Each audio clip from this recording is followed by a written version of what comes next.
Welcome to biology point. तो हम चलते हैं अगले लेक्चर की तरफ। वो क्या है, क्लासिफिकेशन। तो पिछले लेक्चर में मैंने आपको बताया था कि कितनी अपना 2 मिलियन जो है ना स्पीशीज जो है ना डिस्कवर की है साइंसदानों ने। तो उन 2 मिलियन स्पीशीज में से 1.5 मिलियन जानवरों की स्पीशीज बताई थी मैंने आपको, और दूसरी मैंने आपको क्या बताई थी भी, पौधों की जो स्पीशीज थी वो 0.5 मिलियन।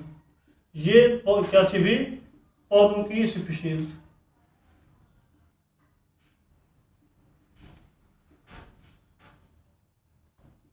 तो इतनी बहुत ज़्यादा स्पीशीज हैं, इनको एक मतलब अलहदा अलहदा क्या है पढ़ना और इसके बाद क्या भी समझना क्या है, मुश्किल ही नहीं नामुमकिन है।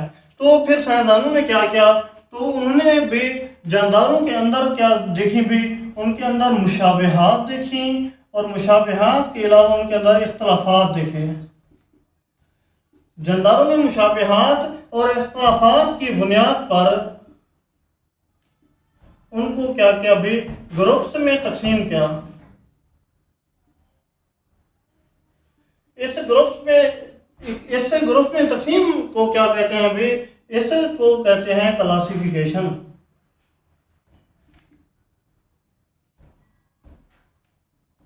क्लासिफिकेशन क्या होगी भी, जानदारों को साइंसदानों ने मुशाबहात और इख्तलाफात की बुनियाद पर मुख्तलिफ ग्रुप्स में रखा। जो एक जैसी खसूसियात वाले जानदार थे उन्हें एक ही ग्रुप में रखा, जो मुख्तलिफ खसूसियात वाले थे उनको मुख्तलिफ। इसी तरह से उन्होंने ग्रुप बंदी की। तो इस ग्रुप बंदी को क्या कहते हैं, क्लासिफिकेशन कहते हैं। तो ये इतनी सारी स्पीशीज मौजूद हैं। तो ये जानदारों की जो स्पीशीज हैं ये हर जगह के ऊपर जो है ना यकसा भी नहीं होती। तो क्या है भाई, स्पीशीज क्या होते हैं, यकसा नहीं होती। तो ये डिपेंड करता है स्पीशीज के कहाँ पर ज़्यादा है। अब अगर बात करें तो हम जो हमारे पोलर एरियाज हैं, पोलर जो हैं एरियाज, उनकी निस्बत जो हमारे ट्रॉपिकल एरियाज हैं। अब पोलर के कौन सी चीज़ को कहते हैं, ये जो हमारे ठंडे इलाके हैं, और ट्रॉपिकल जो ये हमारे गर्म ऋतु इलाके हैं।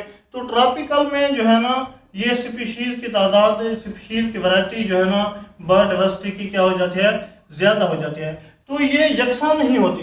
तो कहीं पर जहाँ ठंडे इलाके जाते हैं, शुमाली इलाके जाते हैं, वहाँ पे आप समझ लें कि कम होगी, और ट्रॉपिकल एरियाज में स्पीशीज की तादाद ज़्यादा होती है। तो असल में ये कौन सी चीज़ों के ऊपर डिपेंड कर रही है, ये डिपेंड करती है वहाँ की आबो हवा के ऊपर। ये इंतहाई अहम चीज़ है जो मैं आपको बताने लगा हूँ भी, हर जगह के ऊपर बायोडाइवर्सिटी यकसा क्यों नहीं है।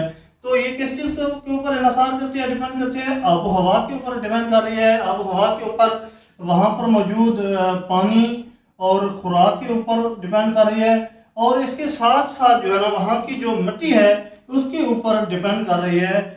बुलंदी की जो बात है, ट्रॉपिकल एरियाज में बुलंदी क्या हो जाती है, सॉरी पोलर एरियाज में बुलंदी ज़्यादा होती है, तो इसके लिए वहाँ पर भी उनका सर्वाइव मुश्किल हो जाता है। मिशन की जो बुनियाद है, जो उसके मकासद हैं, अहमियत है, वो हम पढ़ते हैं। तो पहली चीज़ क्या पढ़ते हैं हम, इसके मकासद को भी। क्लासिफिकेशन की किस मकसद से की, तो वही बात पहली बात जो मैंने आपको बताई है कि जानदारों में मुशाबहात और इख्तलाफात को समझना।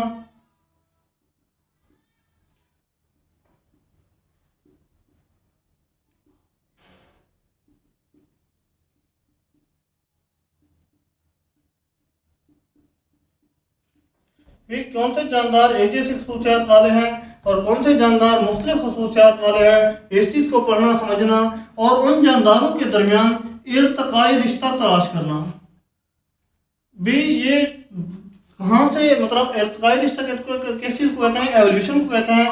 तो ये कहाँ से ये एक दूसरे के साथ इर्तका का भी इनका ताल्लुक है। तो जानदार जब क्लासिफिकेशन करते हैं तो इन दो चीज़ों को देखते हैं, मुशाबहत को देखते हैं, इख्तलाफात को देखते हैं, साथ इर्तकाई रिश्ते को देखते हैं।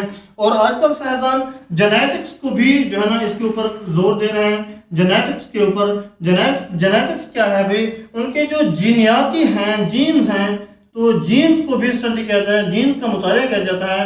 तो जीन्स के हवाले से जो जानदार एक दूसरे से एक जैसे खसूसियात वाले होते हैं उनको एक ही ग्रुप में रखा जाता है, और जो डिफरेंट खसूसियात वाले जानदार होते हैं उनको अलग ग्रुप में रखा जाता है।